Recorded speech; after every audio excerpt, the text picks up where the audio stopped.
Hey, penny pinchers, friends, and everyone watching. Imagine this. You saved 3 months of expenses, lost your job, and now the fun is gone. That's the reality of someone's story I found online. So, what do you do when your emergency fund runs dry? Let's break it down step by step. No judgment, just real strategies here. So, when your emergency funds finally run out, what happens when that money is gone? So here's the story I found. What do you do after your emergency fund is depleted? So here it says, I was laid off in April. I had 3 months of savings now depleted, and I won't be able to pay my mortgage next month.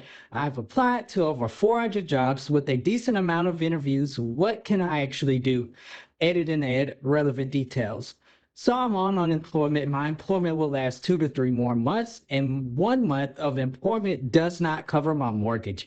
I am ineligible for any other public services such as food stamps or Medicaid. I am uninsured. My unemployment is roughly 20% of my prior salary. I've done all the things I should have done after being laid off, filed for unemployment, contacted my banks and credit card companies, canceled all subscriptions and memberships, even refilled my expensive prescriptions before my insurance ended. Did you know that one inhaler 1 month of use is $600 without insurance? I have already contacted my mortgage company, but they cannot do anything until I miss a payment. Then I can apply for hardship, but it is unclear whether that would be a full deference or a few $100s off the mortgage. I would not know until I start the process. I wish I could have saved more than a 3 month emergency fund, but this is my third layoff in 3 years. I'm lucky that I was able to save up just 3 months worth of money.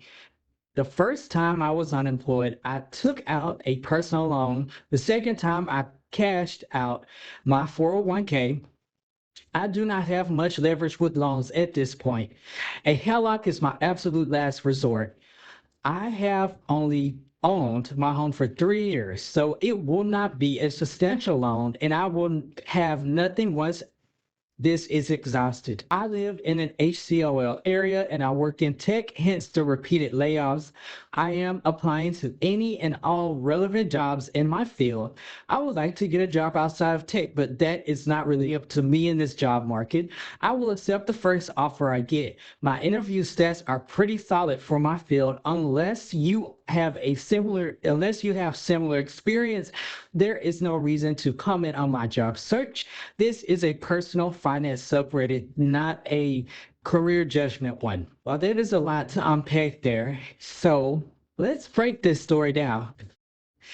So we have someone that's a tech worker who was laid off multiple times in the past 3 years, saved the 3 month emergency fund, which is now depleted, unemployment 20% coverage from past salary, no Medicaid, SNAP, or insurance assets, mortgage looming, tried everything, no family support, already tapped retirement once, credit is wrecked. Wow, that is a lot going on there. So, if you were in this situation, mortgage, no safety net, what is the first thing or what is the first call actually that you would make? So I want to talk about some immediate survival moves that a lot of people don't think about when a situation like this happens. They're scuffling, so they're not always thinking properly to begin with. Contact your mortgage servicer in writing. Don't wait for a missed payment. Many lenders have hardship or forbearance programs. FDIC and CFPB, they both recommend applying early. Prioritize the 4 walls. This is actually a concept of Dave Ramsey. In those 4 walls is the housing, utilities, food, and transportation. Credit cards come second. Prescription help. Remember this $600 prescription? So formal patient assistance programs do exist. A lot of people don't know about them, but they do exist and they can cut costs drastically. And then there is, of course, the community resources. There are food banks, local nonprofits, even in high-cost cities, help does exist. So after you break that all down, once you do your immediate survival moves, you then want to move over into the income patchwork, unemployment benefits, and the catch 22. So earning reduces payout, but sometimes cash work or side gigs still net positive, especially if it bridges a mortgage payment. Gig work with flexible hours such as delivery, tutoring, freelance, online. It doesn't solve everything, but it does buy time. Check if you can rent out a room or a sublease. It's a housing hack that many people do, which can slash the mortgage payment for you. Sell non-essential assets, so like a second car, tech gear, collectibles, things that you don't currently need right now, but that they are valuable. Think about something. What's the fastest way you've ever made $500 legally? Let us know that in the comments because someone may secretly need your idea. They're just not saying anything. So that leads us into 4, which is debt and last resort. Helco, a personal loan, dangerous, okay? But since this person already tapped retirement before, but sometimes a HELOC, I said HELCO at the beginning, I meant a HELOC, it can buy runaway if you're reemployed soon. Then there's the debt triage. If it's between eating and paying a credit card, eat. Protect health and housing first. Then there's bankruptcy isn't failure, it's reset. Last resort, the last resort, but better than losing everything quietly, right? And then there's the credit impact is already bad. So what matters most is stabilizing the basics at that point. Just throwing everything out there.